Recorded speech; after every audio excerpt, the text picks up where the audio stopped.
What is up, everybody? Nitro Freak here, back with a Google Hangout with your boy, Philly.500. In my opinion, the best Eagles content creator on the earth right now. There are a few honorable mentions, but he is the best right here, right now. How you doing, Philly.500? I am awesome. How you doing, Nitro? Thank you for having me. Thank you for the nice words. I appreciate it. Yeah, no problem, dude. I wanted you on this Google Hangout because I knew that you are very tough to crack when it comes to heated debates. All right. And I know there's a lot of people that could get up in my face and be like, oh, you don't know what you're talking about. Bullshit this, bullshit that. I want someone that has a clear mind, someone that thinks clearly. And you obviously do because you're funny, you're really well spoken, and you have you have your thoughts about this whole situation between Carson Wentz and the whole Nick Foles thing, but you're not biased. All right. Mm-hmm. So I want to hear your thoughts and opinions on this whole Nick Foles versus Carson Wentz thing throughout the fan base. What are your opinions right here so we can settle it right now? So here's my basic opinions. I think that the Eagles, when they landed Carson Wentz, there was a major shift in this whole team. I think he changed the whole attitude. He unfortunately got hurt in 2017, which I think he was tearing everybody up. I still think they were going to win a Super Bowl, but he gets hurt. Nick Foles comes in. Now, I didn't think the Eagles were going to win a Super Bowl when Foles came in. I thought they would get there. I said, they're going to get there, but they're going to lose to New England. That's what I thought. Right. Nick Foles, the one thing I always liked about him was his mental makeup. He's very tough mentally. He's very cool under pressure. And winning the Super Bowl was a great situation, but I think for the Eagles going forward, I still think you had to stick with Carson Wentz. And I think the Eagles made the right decision in doing that this year. No, and I understand that completely. But you know what baffles me? And I'm gonna be completely unfiltered. This is gonna be no holds barred. All right. Cool. What completely baffles me is that you have these morons in the fan base that, you know, they're saying Carson Wentz would have won the Super Bowl. They saying that he would have put up more points against Tom Brady than Nick Foles did, which is complete garbage because I don't know how you outduel that performance. Like, that was ridiculous, all right? So you have these fans saying he's going to come back, he's going to be MVP, when this guy led us to a 4-6 record last year, all right? Regardless of his back breaking, whatever, all right? He should have on the field, all right? Okay. The fact of the matter is that when Carson Wentz left the field, the offensive line came together as one, and they did their job for Nick Foles, all right? And Nick Foles completely brought us to the playoffs by himself, all right? I don't care what anybody says. That Texans game where he broke the franchise record for, what was it, completions? It was 400 or yards passed, 477 yards. Yeah. That bomb to Aguilar. He did it by himself. He is a winner. And the fact that he is gone and Carson Wentz is still here just goes to show me that the Eagles are all about saving the chips that they put in the middle for Carson Wentz, and they're gambling big on this guy. Now, my problem is with Carson Wentz, I don't believe in this guy because, number one, he holds onto the ball way too long. All right? I'm watching him during OTAs. He's in shorts. I might add you. He doesn't have pads on or anything. It's the easiest shit ever. So everyone's impressed with him in OTAs. He's like, oh, he looks great. He looks great. He's not doing anything. He's in fucking shorts. All right. So he goes back like this. All right. He's holding the ball, brings it all the way back here. He takes about 3 seconds to throw it. Then he slings it. Spiral looks great. Everyone's like, oh, his spiral looks great. If our offensive line doesn't hold up for this guy, that ball is going to get tipped, and he's going to be a fumble machine just like he was last year. So I'm just a little concerned about Carson Wentz going down the road. I want someone to tell me why I shouldn't be concerned with Carson Wentz because, number one, the guy is very injury prone. Number two, the guy runs like a fucking running back when he's built like a stick. And number three, he's just careless. He's very careless. And when we saw him as a pocket passer, his passes were very inaccurate. All right. He has a deep ball, but it's highly inaccurate. And he's not the same guy that we saw in 2017, which brings me to another point. Was the guy in 2017, was that him, or was that because the team was so good around him that it made him look good? Well, let me try to answer some of these because you put a lot out there. Let's start with, was that Carson Wentz 2017, or was it the team around him? And I'll go back to the first play, the first touchdown of the season to Nelson Aguilar, where Carson goes back, he keeps the play alive, finds Aguilar down the field against the Redskins. Now, last year, we're talking about a situation where a guy is coming back from a torn ACL. I think there's a lot of things that were going on during that whole season. Let's start early. First 2 games of the season, Nick Foles stinks. Stunk against Atlanta, stunk against Tampa. Why? Because the Eagles were so banged up. They were banged up because of the late run in the Super Bowl. A lot of guys had surgeries. The offensive line looked horrendous. Foles almost got destroyed in preseason, if you remember, against New England. So then Carson comes in week 3. That line's really not that much better.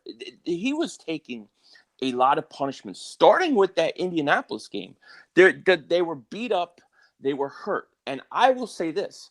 I think there was a major couple things. I think Mike Groh's situation was a major factor and a problem with us to a certain point when Doug got kind of sick of it and kind of took over the play calling late in the season. Now, the other thing is that I think they screwed up his injury. I think he hurt his back early in October, and they kept playing him, and it just made it worse and worse and worse.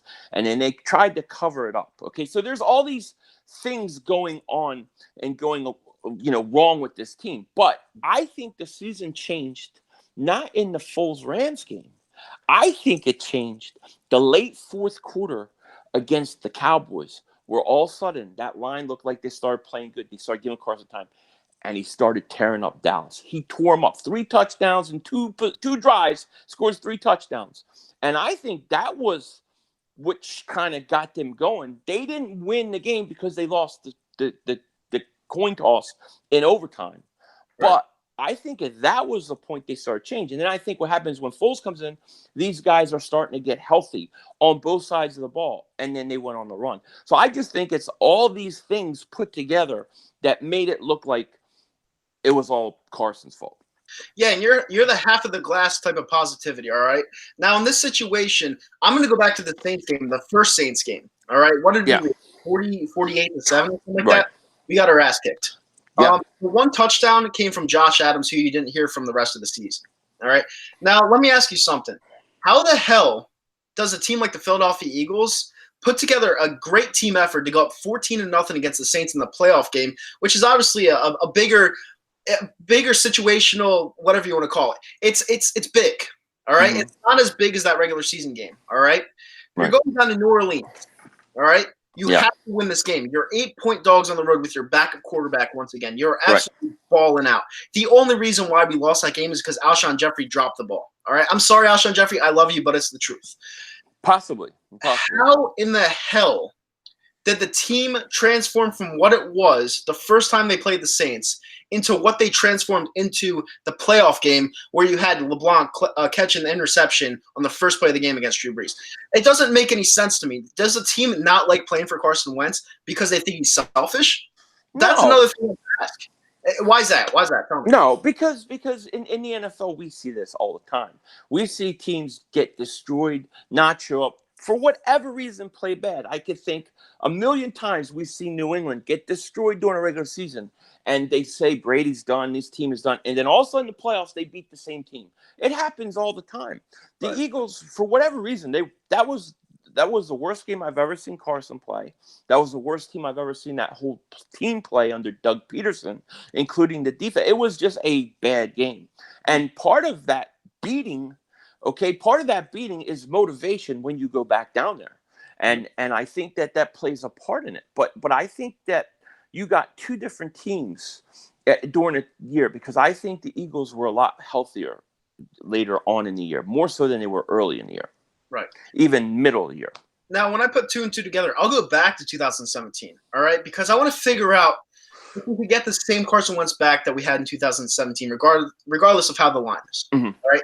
So I'm trying to put 2 and 2 together. I go back to NFL Films. I watched the whole game, the whole summarized game of the Rams versus Eagles where Carson Wentz got injured, all right? Now, there was this one play in the game, the play that Carson Wentz got injured, all right, where he ran into 2 linebackers trying to score. Jay Ajayi is caught on the sideline saying, man, he's got to stop doing that. Right. And my problem with that is you could hear his emotions. Like, the players know that if he goes down, more than likely their season's over. Right. Right? Now, players, and I played football. I'm pretty sure you played football. All right? Players don't like when your best player puts themselves at risk for no reason. Right. All right? And Carson Wentz does that every single game. Right. All right. I know he wants to do everything by himself. I know he wants to be the man. I know he wants to show his Christian ability off, where he's like, praise Jesus and this, and I shoot dogs, not shoot deer or whatever. I understand that, right? That's his hobby. I understand that. But what I don't understand is that the players want to win around him, and he's just putting the team at risk doing whatever the fuck he wants to do. And to me, that is a big problem that he has to fix. Or not only will our dynasty run, or whatever you want to call it, be over, but he won't have a career in the NFL, and we'll have to go somewhere else. Well, so my message to Carson Wentz is, do you want to have a long NFL career, turn into Tom Brady, maybe better than him, and turn into a pocket passer, work on your pocket passing awareness? Or do you want to be the same player and be out of the league in 3 years? No, I think that's fair, dude. I think that's a fair argument, because he does. I mean, I always say in my videos, I wish Carson would spend a lot of time watching Russell Wilson, and just the ability of him not to take hits, not to get extra punishment. Carson has to learn that. But, dude, the guy's a 3-year quarterback. He's only going his 4th year.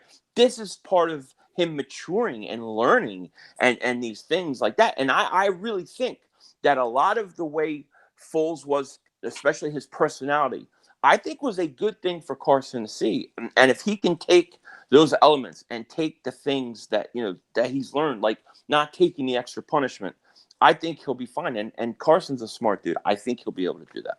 Well, he better be fine, because we have no backups right now. Everyone's like, if he goes down, we have Suddy. Suddy, in my opinion, sucks. All right, Studfeld's gonna rock it, dude. What are you talking about? Just You're not one of them, are you? No, I don't. I mean, I have no problem with Studfeld. I can't give you an accurate opinion on him. How can I? I guess. I mean, the one pass he threw was for a touchdown. So I mean, like, honestly. Yeah.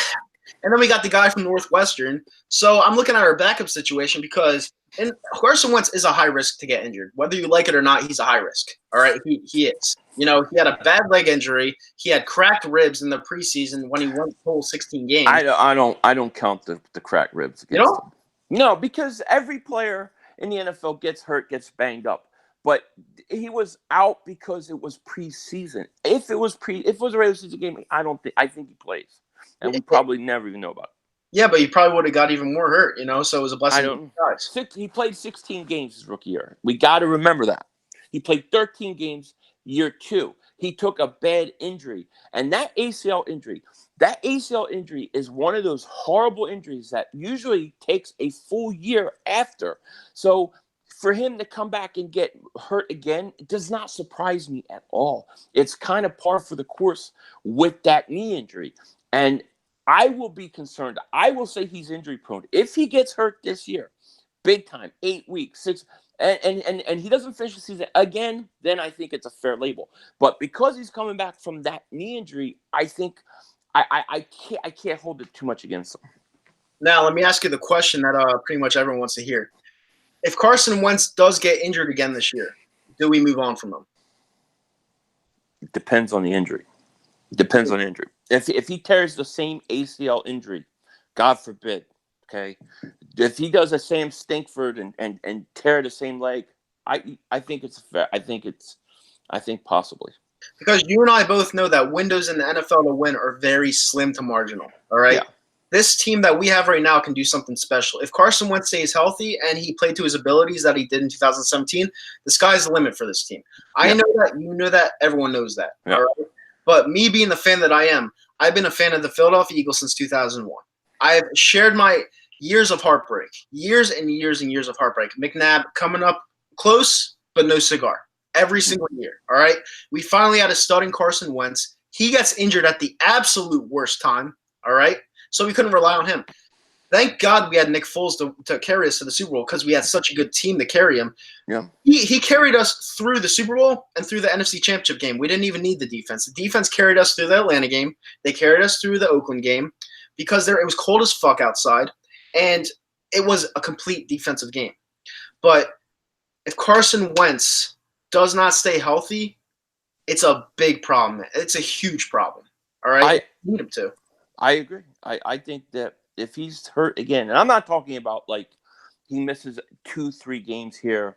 I'm saying if he has a huge injury that from, let's say, week 9 on, he's out, he's not playing the playoffs. If that happens again, then we have to ask ourselves these questions. I think it's fair to say he's injury prone.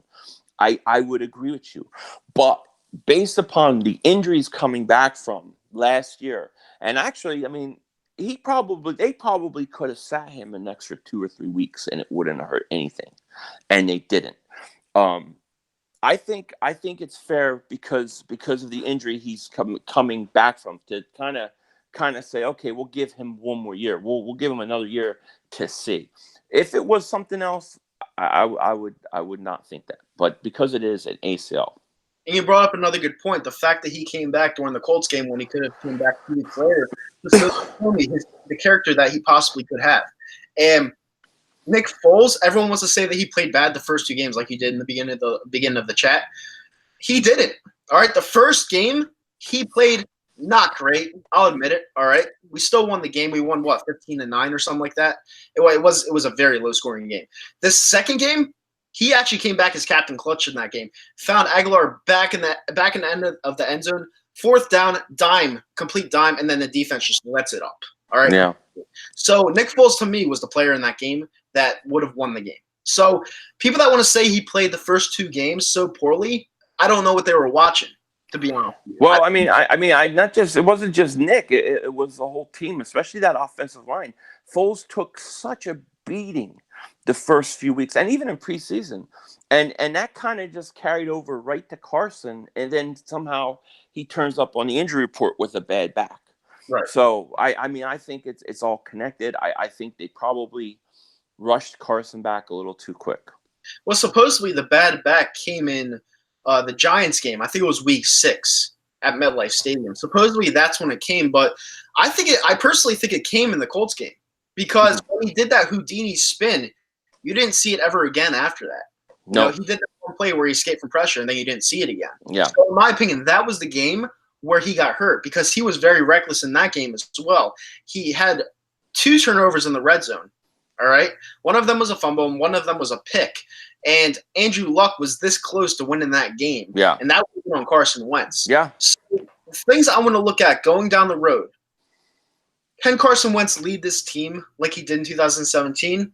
Or is he going to be the same guy from last year who is just a fragile guy and just doesn't have it anymore, and we're just going to be back to the same miserable Philadelphia Eagles that we all love? I think the 2017 Carson is more accurate to what Carson is. I mean, even if you looked at him last year, even if you looked at his situations where he couldn't get out of pressure or he didn't move as much, he just didn't have that burst, man. He just didn't have that first step to get out of stuff, and you could tell that bothered him because that's always been a part of his game.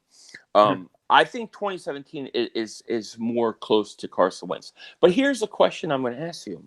Okay. If Nick Foles is the starter from week 1 of 2017 throughout, do the Eagles go to the Super Bowl and win it? Because I would say no. With that team, locking for him? Yes. Yeah. I'm not sure he would. He hasn't played a full season either. The reason why I say he would is because, number 1, most of those games were warm weather. Number 2, most of those games were blowouts. They didn't even need the quarterback. Okay, it's because the defense were doing their jobs. Cool. All right? They balled out. The defense was phenomenal that year. We played San Fran. You didn't even need Carson Wentz in that game. That was 31-13. It was raining. Most of these teams we just completely destroyed with or without Carson Wentz. So for people saying we wouldn't have had the same type of year with Nick Foles that we did with Carson Wentz when Nick Foles in 2013 had 27 touchdowns and 2 interceptions, it just baffles me because we all know what Nick Foles brought to the table in Philadelphia. He fit the system perfectly here. All right? He does, yeah. And people love Carson Wentz so much that they forget that Nick Foles, his whole career in Philadelphia, was actually a winner. When he went down against the Houston Texans back in 2014, we were 6-2. Yeah. Right? He won a majority of the games that he was with us. He won. Yeah. People seem to forget that. They're like, he sucked. No, I like Nick. I always like Nick Foles. People like the flashiness of Carson Wentz. They like the flashiness of Vic. They love the flashiness of McNabb. It's all about flashiness. It's not about like which guy could get it done better. It's about who's flashier and who looks better. And to me, I'm not blinded by that. On paper, in this system with the coach, all right, I think Doug Peterson was meant to coach Nick Foles, not Carson Wentz.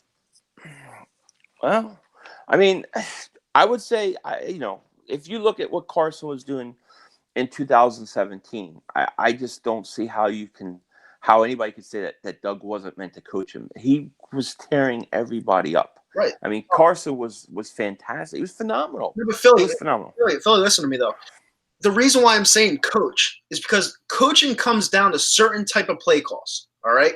Carson Wentz during the 2017 didn't even need coaching. He was balling out all by himself. He saw a guy wide open in the middle of the field, wide open at the sideline. Everyone was wide open.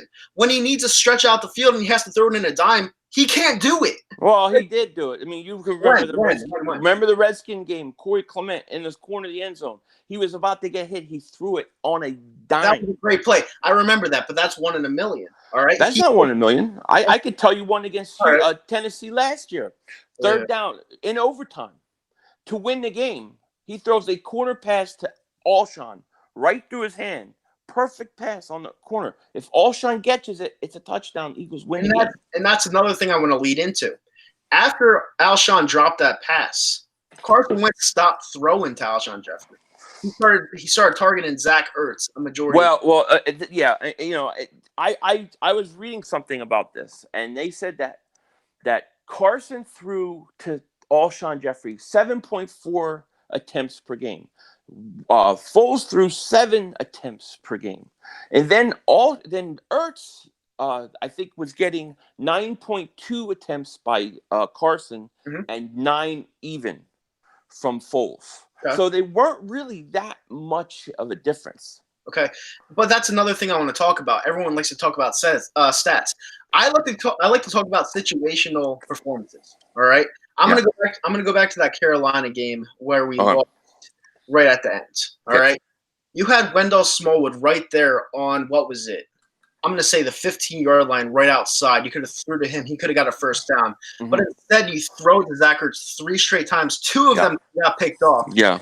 And this goes to show me that stats are bullshit because in that situation, he was looking for one guy only. Didn't matter what was open, what was not open. He was force-feeding it, and that is another problem that I have. That was a bad decision by Carson. I mean, you can't defend that. I cannot defend that at all. The only thing I'll say is that what wasn't the week before that the Giants, or there was a situation where Wendell was like in that same position. He threw to him and he dropped it. Are you talking about the one in MetLife Stadium? Yeah. It would have had to be. I was actually at the game. I don't remember that at all. I remember when he threw to Aguilar, and Aguilar ran it down all the way to the 7-yard line. Got knocked out of bounds. Yeah, I don't remember the Wendell Smallwood. I look, that he should have thrown a Smallwood. I mean, he had him wide open. He had him wide open. Even if Wendell Smallwood drops the ball, it's the right play, and then Wendell Smallwood gets blamed. Yeah. Carson Wentz wouldn't have got blamed. After that game, the biggest Carson Wentz fans were like, "You had Wendell Smallwood wide open." I was saying the same thing. He did. He had him wide open. Yeah. But I mean that's look, those things happen. Those things happen in football. It's not every week. It's not like he was doing it, losing games every week. There were a lot of times that he put the Eagles in positions to win, and they didn't. So I just think that I really think that because of everything going on with injury, and look, and maybe some of Carson's problem last year, and this is fair, maybe he felt pressure because Foles won. Maybe he felt like he had to do more. Maybe he needed this kind of like he needed to take a step back, needed to kind of get away from it for a while, and maybe pulling him. I mean, some people have even suggested that maybe his back wasn't as bad as they think. Maybe they were pulling him to kind of get his head back together. And I absolutely hate stats. I hate looking at them. I hate everything about them. The only sport I go to stats for is baseball. All right, because that's when it only matters. Home runs, that's the only time it matters. On base percentage. Football stats don't matter. All right, I don't care what anybody says. You look at the situational performances, right? In the fourth quarter, in the third quarter, opposed to the first and second quarter. All right. Most of his stats, his ones that are glaring to people, the ones that want to make him a Pro Bowler every single year, are in the first and second quarter when the game doesn't fucking matter.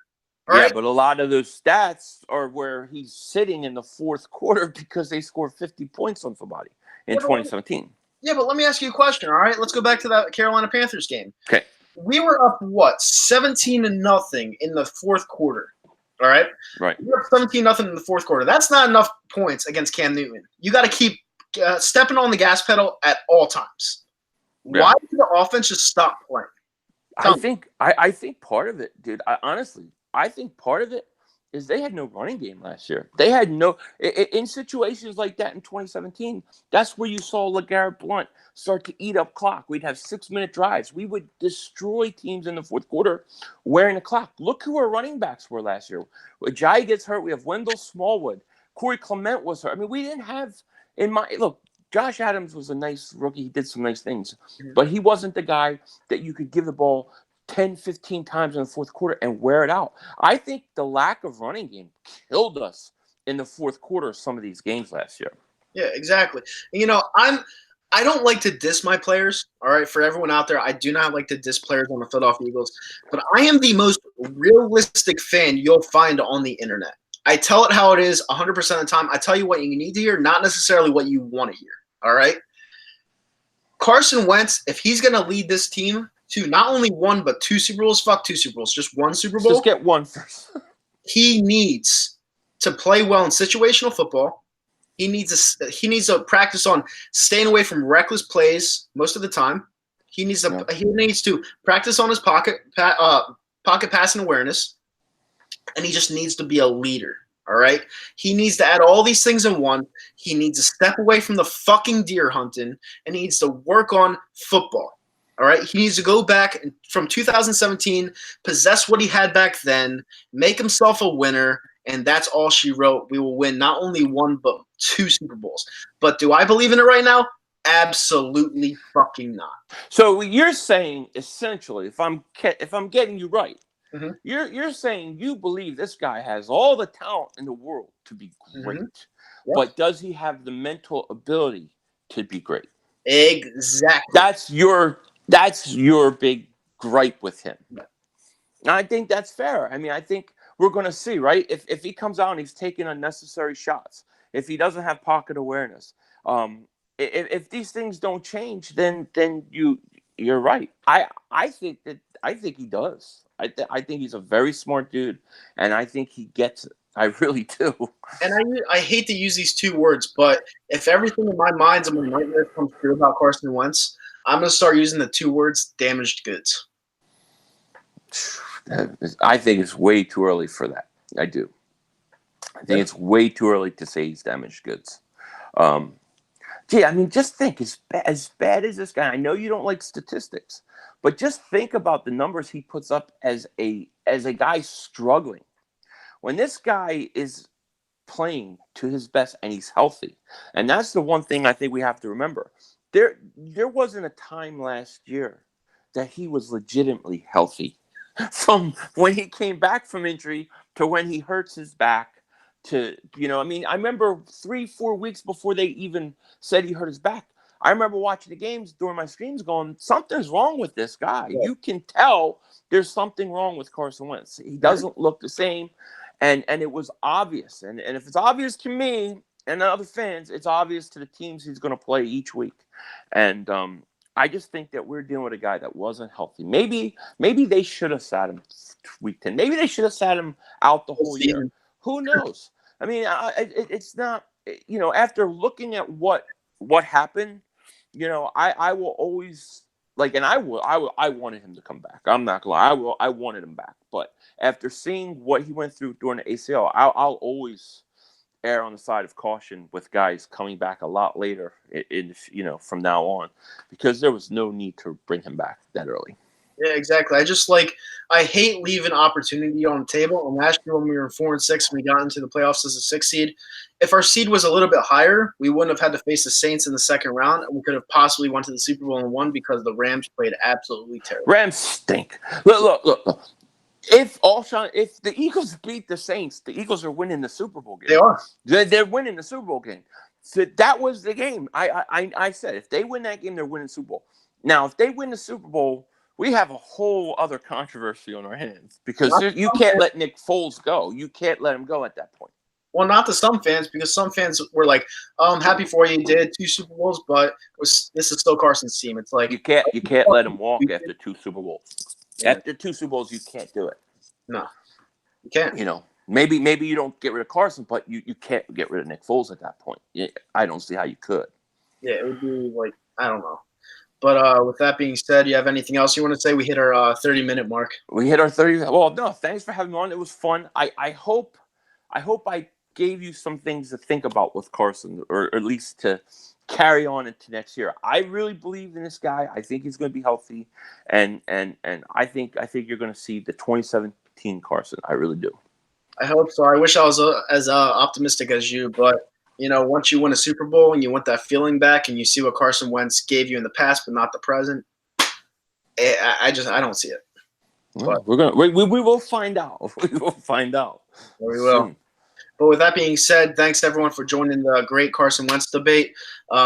Subscribe to Philly.500. I'm pretty sure you're all subscribed to Philly.500. He's the best Eagles content creator out right now. And thank you for joining me once again, man. Thank you. Thanks for having me. All right. See you guys later. Peace.